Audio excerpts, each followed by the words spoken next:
Well, I'm sure there's more people that don't than I realize that don't share those values, but I think most do. I think most people do.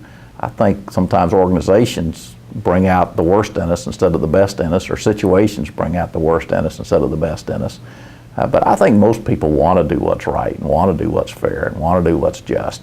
Now, a lot of times we miss the mark because we're under pressure or because we're insensitive to, don't know what somebody else thinks is fair. We think it's fair and assume everybody else will, and others have different ideas of what's fair in a certain situation. But I just don't think we have many people that don't aspire to do what's right and to be fair. And when we're off the mark, we try and make it right. Say we're sorry and make it right. If we have people that are continually not doing that, and with coaching and training and all the things, they leave or we ask them to leave. People self-select out of our place or self-select not to come to work for us.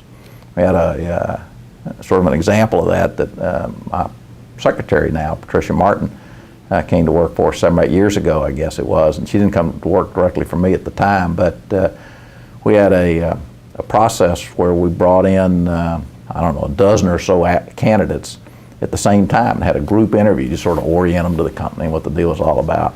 And she said she was so excited and thought, boy, this is great. This is exactly the kind of place I want to be.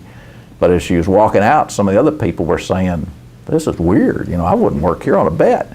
So I think somehow people just sort of walk up just like they probably do to other people and say, these are not my kind of folks. I'm going to go talk to somebody else.